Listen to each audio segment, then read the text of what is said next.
Tata surya adalah kumpulan benda langit yang berputar mengelilingi matahari. Benda-benda langit itu adalah bulan, asteroid, meteoroid, komet, dan planet-planet. Matahari adalah pusat tata surya. Matahari menjadi pusat peredaran benda-benda langit. Mengapa planet dan benda langit lainnya bisa mengelilingi matahari? Karena matahari adalah benda langit yang sangat besar. Diameternya mencapai 1,4 juta kilometer. Nah, ukuran tersebutlah yang mengakibatkan matahari memiliki gravitasi yang besar. Gravitasi inilah yang menyebabkan anggota tata surya beredar mengelilingi matahari. Sekarang kita akan belajar mengenai planet-planet. Planet-planet beredar mengelilingi matahari. Planet-planet tersebut beredar dalam suatu lintasan planet yang disebut dengan orbit. Dalam tata surya terdapat 8 planet: Merkurius, Venus, Bumi, Mars, Jupiter, Saturnus, Uranus, dan Neptunus. Apa sih planet itu? Sederhananya, planet adalah objek langit yang bersinar karena memantulkan cahaya dari bintang dan bergerak mengelilingi bintang. Pada tahun 2006, General Assembly International Astronomical Union atau Perhimpunan Astronomi Internasional menetapkan definisi planet. Ada 3. Yang pertama, memiliki orbit yang mengitari matahari atau bintang. Kemudian yang kedua, memiliki massa yang besar agar gravitasinya cukup besar untuk mempertahankan bentuk bola. Dan yang ketiga adalah mampu membersihkan area sekeliling orbitnya dari benda-benda kecil. Sementara itu, yang disebut dengan bintang adalah benda langit yang mengeluarkan cahayanya sendiri. Bintang yang dikelilingi oleh planet yang akan kita bahas adalah matahari. Jadi, sebenarnya bintang itu bukan planet.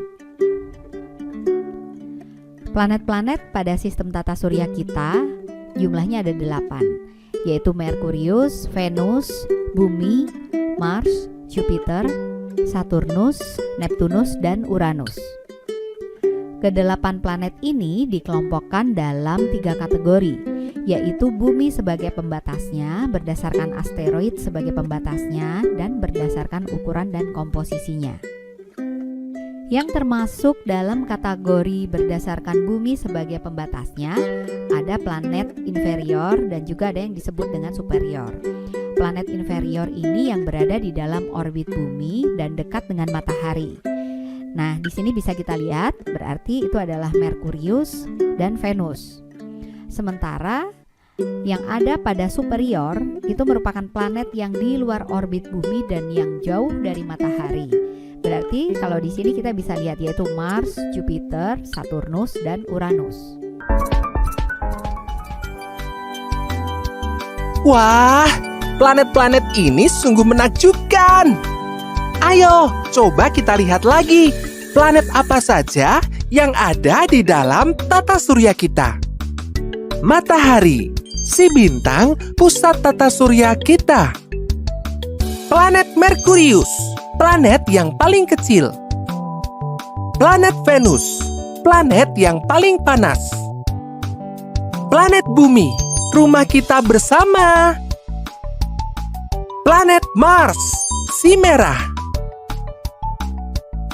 Planet Jupiter, planet yang paling besar. Planet Saturnus, planet bercincin. Planet Uranus, planet yang paling dingin. Planet Neptunus, planet yang paling jauh. Itu adalah planet-planet yang ada di dalam tata surya kita. Mengagumkan, bukan? Tahukah teman-teman, di tata surya ada miliaran benda antariksa yang mengorbit matahari. Ada yang terbuat dari gas, debu, dan ada juga yang terbuat dari batuan. Bentuknya pun berbeda-beda loh. Benda antariksa itu antara lain asteroid, komet, dan meteor. Yang kedua, komet. Komet adalah benda antariksa yang terdiri dari debu, batuan, dan es kosmik. Kemungkinan ada miliaran komet di tata surya. Sama seperti planet, komet juga mengorbit atau berputar mengelilingi matahari. komet sering disebut bintang berekor. Itu karena saat mengorbit, komet mengeluarkan gas bercahaya yang bisa kita lihat dari bumi. Saat dekat matahari, komet memanas dan mengeluarkan gas dan debu. Bahan itu kemudian membentuk ekor yang sangat panjang. Menuliskan pengalaman pribadi yang mirip dengan cerita fiksi. Cerita yang dibuat berdasarkan khayalan atau imajinasi pengarang belum tentu terjadi di dunia nyata. Namun, seringkali terdapat kemiripan cerita dengan pengalaman pribadi seperti jalan cerita ataupun watak tokoh yang diceritakan. Ayo simaklah cerita berikut. Tertib di tempat wisata. Akhir pekan ini, sekolah Tony mengadakan karya wisata ke Bandung dengan tujuan observatorium di Bosca. Tony dan teman-temannya pergi menggunakan bus dengan didampingi oleh guru-guru. Pukul 6 pagi, para siswa diwajibkan sudah berkumpul di halaman sekolah, mengingat jarak tempuh yang tidak dekat. Seluruh siswa sudah berkumpul di halaman sekolah dan dipersilakan naik ke bus. Setelah menempuh perjalanan yang cukup panjang, mereka pun tiba di tempat tujuan. Para siswa senang berkunjung ke Bosca, tak terkecuali Tony. Semua siswa sangat berantusias berkeliling dengan arahan guru dan pemandu wisata. Sambil melihat benda-benda yang ada di tempat tersebut, siswa mencatat penjelasan dari pemandu wisata. Tony sedang asik memerhatikan benda-benda tersebut. Tiba-tiba, dia merasa sendirian di ruangan tersebut. Ternyata, dia tertinggal oleh rombongan siswa yang lain. Salah seorang guru menyadari kejadian itu pun membantu Tony untuk bergabung dengan rombongan lainnya. Setelah kembali bergabung dengan rombongannya, ibu guru memberikan nasihat kepada Tony dan siswa lainnya agar tertib saat melakukan karya wisata. Tony pun menyadari kesalahannya dan bersikap lebih baik.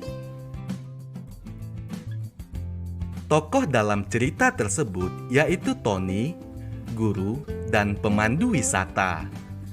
Kegiatan yang dilakukan tokoh yaitu karya wisata ke Observatorium Bosca di Bandung. Kegiatan dalam cerita terjadi di dalam gedung Observatorium Bosca. Kegiatan tersebut dilaksanakan pada akhir pekan. Peristiwa yang terjadi dalam cerita, Tony tertinggal sendiri dari rombongan siswa yang lain. Akhir dari cerita tersebut, Tony kembali bergabung dengan rombongannya berkat bantuan dari salah seorang guru. Apakah kamu mempunyai pengalaman pribadi yang mirip seperti Tony? Atau orang-orang di sekitarmu ada yang memiliki kemiripan seperti cerita Tony? Ayo tulislah secara singkat pengalaman pribadimu atau orang di sekitarmu yang memiliki kemiripan seperti cerita tersebut.